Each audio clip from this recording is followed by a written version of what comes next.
आज हमारे साथ हैं मुंबई से प्राची शाह और वो हमें सुनाएंगी अपने साथ घटी एक सच्ची घटना जब वो बड़ी मुश्किल से खौफ के अनजान खो से बच सकी।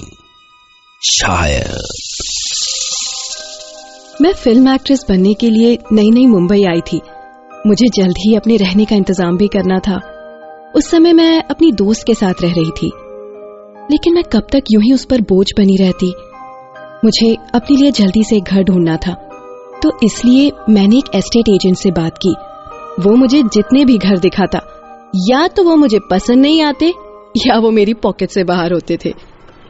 और एक दिन वो मुझे एक कॉटेज दिखाने ले गया। Wow, it's so beautiful. समंदर के पास नारियल के पेड़ों से घिरा हुआ क्या कॉटेज है। और ये आपके रेंज में भी है मैडम। रियली? इसका एक रूम मिल जाए तो। रूम नहीं मैडम, पूरा कॉटेज। क्या? Are you joking? इतना शानदार कॉटेज? हाँ बिल्कुल मैडम, और रेंट भी सिर्फ 12,000 रुपए बस। इतने में तो 1 रूम किचन भी नहीं मिलता है और आप कह रहे हैं कि ये पूरा कॉटेज। अरे मैडम, आपको जो चाहिए उससे अच्छा मिल रहा है ना, तो प्रॉब्लम क्या है? No, what problem can I have? But और हाँ मैडम, यहाँ शांता ताई है, यहाँ की केयर टेकर। वो साफ सफाई सब देख लेगी। और उनका पेमेंट क्या होगा? कुछ नहीं मैडम, आपको सिर्फ रेंट देना होगा बस। I was shocked to hear that, पर कॉटेज शानदार था, सो आई वॉज फाइन।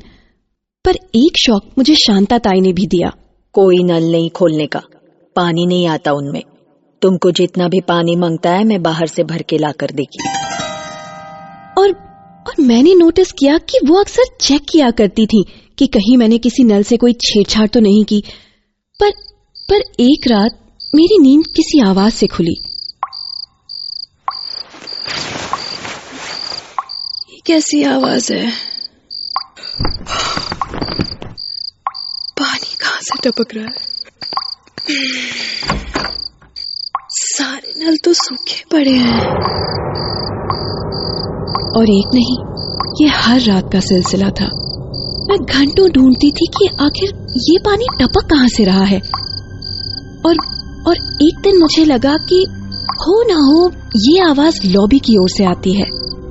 वो लॉबी जो कॉटेज को मेन एंट्रेंस से जोड़ती थी, पर वो लॉबी बाहर और अंदर दोनों ओर से बंद रहती थी।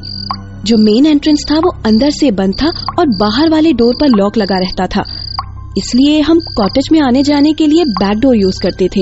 इट वाज स्ट्रेंज, बट यही शांता ताई का रूल था।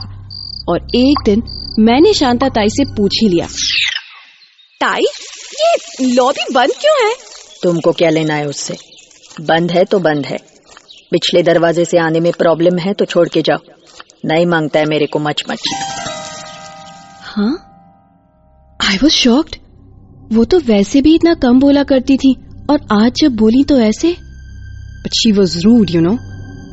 पर मैं भी ऐसी हूं कि जो ठान लेती हूं ना वो करके ही रहती हूं। मैंने उसी मोमेंट डिसाइड कर लिया कि इसके पीछे जो भी रीजन है मैं पता लगा के रहूंगी। उस रात करीबन 12 बजे होंगे, मुझे फिर वही आवाज सुनाई दी। मैं धीरे से उठी और लॉबी के पास जा ही रही थी कि अचानक मेरे पैर से कुछ टकराया और मैं गिर गई। और अगले ही पल जैसे किसी ने मुझे पीछे से खींचा। जैसे ही मैं पलटी, वो 2 हाथ थे, बॉडी नहीं थी, सिर्फ मेहंदी लगे 2 हाथ। जैसे वो मुझे रोकने की कोशिश कर रहे हो। मैं चीख कर अपने रूम की ओर भागी।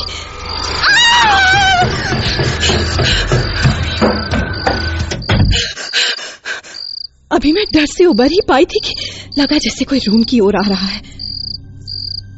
मैं बुरी तरह डर गई थी।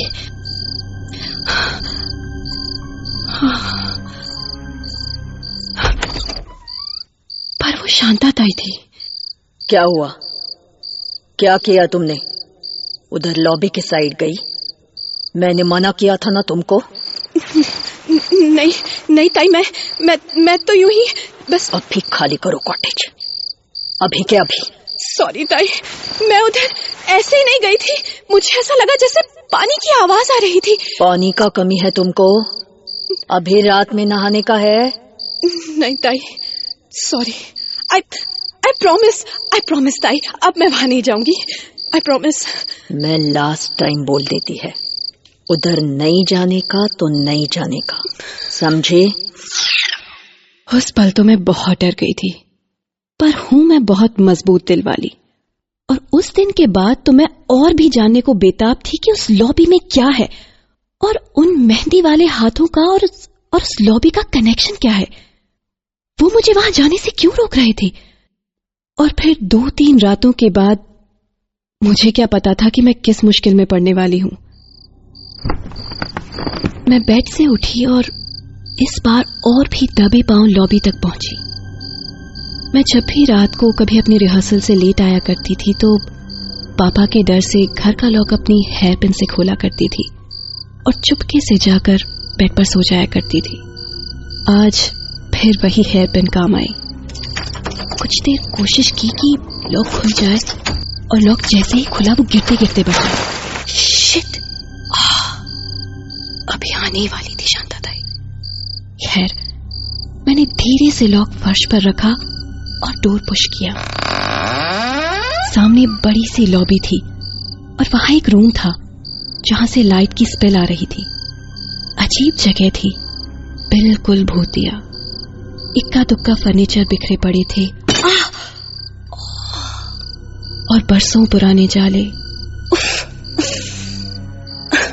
जाल हटाते हटाते मेरे पूरे बदन में मकड़ियां चढ़ गई थी। उफ, कहां फंस गई।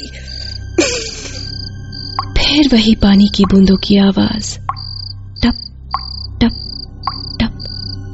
और तभी मुझे हल्की सी रोशनी में सामने मेन डोर के ऊपर से पानी रिसता दिखाई दिया। यही थी वो आवाज, पर ये पानी आ कहां से रहा है? बाहर तो ऐसा कुछ नहीं था। और जैसे ही मैंने लैच खोला, मानो डोर अनबोल्ट हो गया।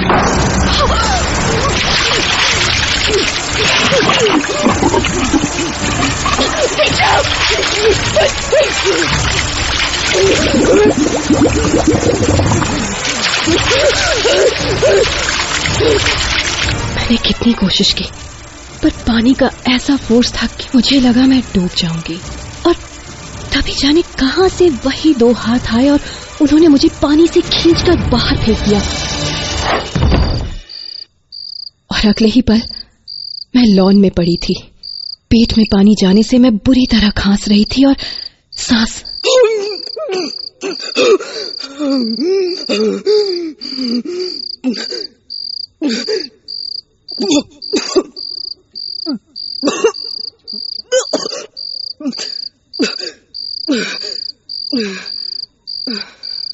अगर उन हाथों ने मुझे ना बचाया होता तो। और तभी शांता ताई भागी भागी उधर आई। क्या हुआ? क्या हुआ तेरे को? आधी रात को यहाँ? ताई, मैं डूब गई थी ताई। डूब गई थी? वहाँ पानी। कहाँ है पानी? लॉबी में। लॉबी तो बंद है, देखो। और पानी होता तो तेरे कपड़े नहीं भीगते। I was shocked। मेरे कपड़े बिल्कुल सूखे थे, मेन डोर अभी भी बंद था और पानी का तो जैसे नामो निशान ही नहीं था वहाँ। सपने में चलने की बीमारी है तेरे को? चल चल के सो जा। वो मुझे सहारा देके कमरे तक ले गई और बिस्तर पर लिटा दिया, पर नींद कहाँ आने वाली थी। रात भर मेरी आंखों के सामने वही सीन घूम रहा था, वही लॉबी, वही पानी का सैलाब और वही मेहंदी लगे छोटे छोटे हाथ जिन्होंने मुझे बचाया। फिर अगले दिन बुखार में तप रही थी मैं, जाने कितने दिन वो फीवर उतरा ही नहीं। और जब बुखार उतरा तो सबसे पहले मैं घर से निकलकर गांव वालों के पास गई और जो उन्होंने मुझे बताया, I couldn't believe that।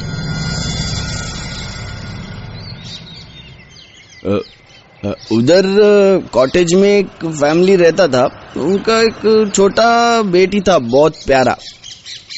उस दिन मुंबई में बाढ़ वाला ही दिन था, बाकी जगह का न्यूज आ रहा था, पर यहाँ इतना खास पानी नहीं भरा था। वो बच्ची हमारा आंगन में ही खेल रहा था।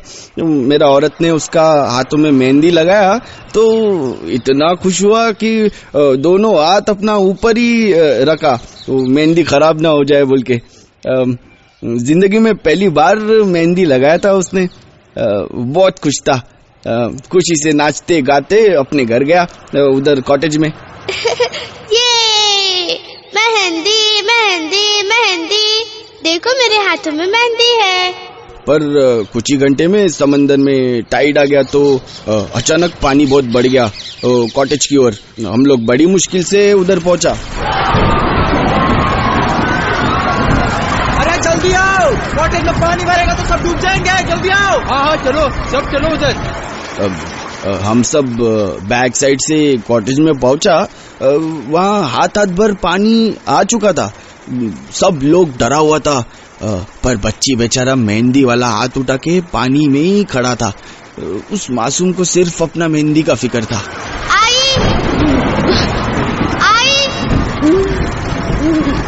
शांता ताई, मेरी मेहंदी ये बह जाएगी, मेहंदी बह जाएगी आई। और तभी किसी ने जान बचाने के लिए कॉटेज का बाहर का मेन दरवाजा खोला और ऐसा सैलाब आया कि कुछ नहीं बचा।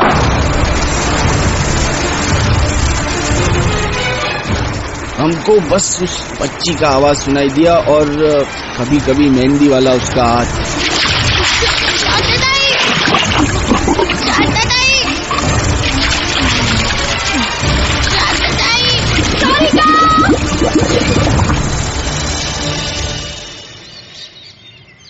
तो क्या पूरा परिवार खत्म हो गया? हाँ, सब खलास। कुछ गांव वाला भी बह गया उधर। फिर शांता ताई कैसे बची? वो तो अभी भी केयर टेकर है ना कॉटेज में। कुछ पता नहीं कैसे बचा या बचा भी या क्या मतलब? कुछ गांव वाला देखा बोलता है वो शांता का बॉडी बहते हुआ कचरे के साथ। 4 दिन का डेड बॉडी था, कैसे जिंदा हो गया क्या पता। What? कुछ घटनाएं हमारी आंखों के सामने घटती हैं, फिर भी हम उन पर यकीन नहीं कर पाते। प्राची ने भी जो देखा वो उस पर यकीन नहीं कर सकी। अगर मेहंदी लगे हाथों वाली बच्ची एक रूह थी तो कॉटेज की केयर टेकर शांता क्या थी? गांव वालों ने तो उसे कुछ साल पहले आए बाढ़ में बहते हुए देखा था और प्राची ने अपने साथ रहते हुए एक बिल्कुल जीते जागते इंसान की तरह। और वो एस्टेट एजेंट जो प्राची को उस कॉटेज में लाया था, उसका प्राची को वहां लाने का मकसद क्या था? सोचिए।